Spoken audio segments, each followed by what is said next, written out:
Thank you very much. The gentleman from Virginia, Mr. Connolly. Thank you, Mr. Chairman, and welcome, Chairman Bernanke. Mr. Bernanke, I guess I come at it just a little bit differently than my friend from Utah. I guess I'm interested in who was really threatening whom. At what point did you learn from Mr. Lewis that the deal with Merrill Lynch, had a $12 billion hold to it that they hadn't realized in doing their due diligence? On December 17th. I can't hear you, sir.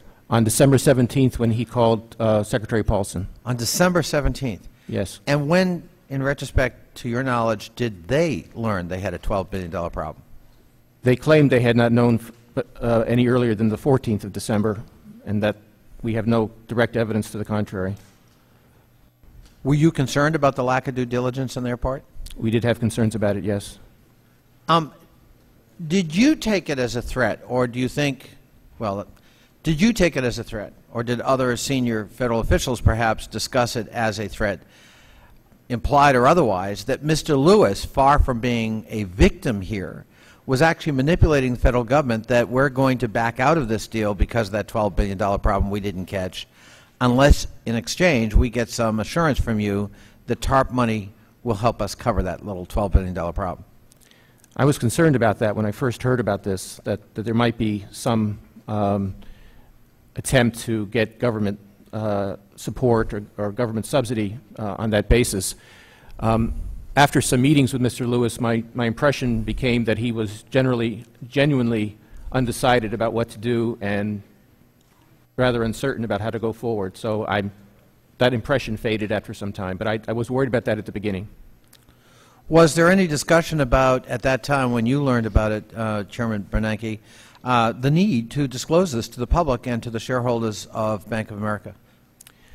We leave the disclosures to the responsibility of the management of Bank of America and their counsel, and we left that decision to them completely.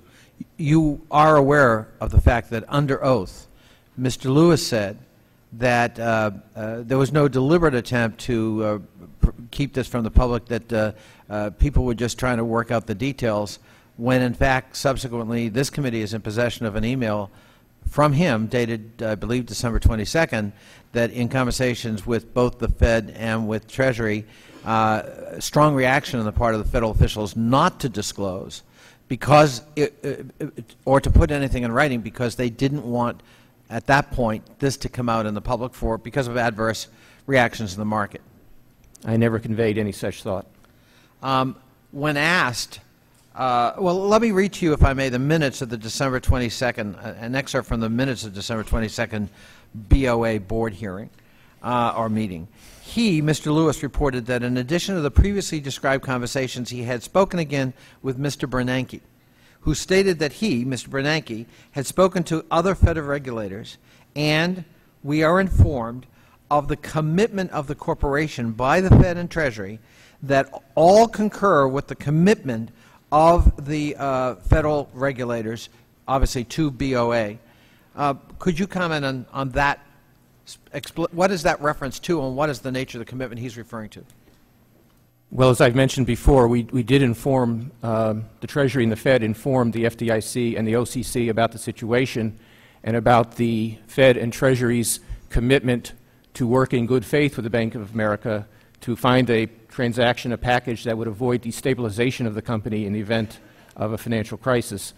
I can say that the other agencies certainly were in sympathy with the idea of trying to stabilize the company, but at that point there had not been any specific transaction laid on the table, and so there was no agreement on a specific shape and structure of the transaction. I'm going to have to sneak this in a mouthful if you would respond, Chairman Bernanke, because my time is about to be up. When and how did you learn that Mr. Lewis had threatened not once but twice to invoke the MAC and back out of the Merrill Lynch deal, and to what extent were you concerned, and did you have conversations with Secretary Paulson that that would sort of unravel a lot of things and therefore we had to accelerate the TARP funding for BOA? And did you take it, or to your knowledge did Secretary Paulson take it, as an implied threat that if I don't get that, I'm going to go public and let everybody know we're pulling out of the deal?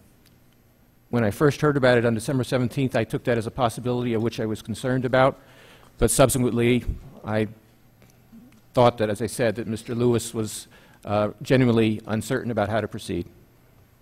Mr. Chairman, my time is up, but I just want to say on the record, while some want this narrative to be this poor CEO of a moderately sized bank with the hobnailed boot of government on his neck, forcing him to do things he didn't want to do, I believe the narrative lends itself to a very different interpretation of a wily CEO of a major corporation gaming the system because he could recognize an opportunity when he saw it, and it was a $15 to $20 billion opportunity.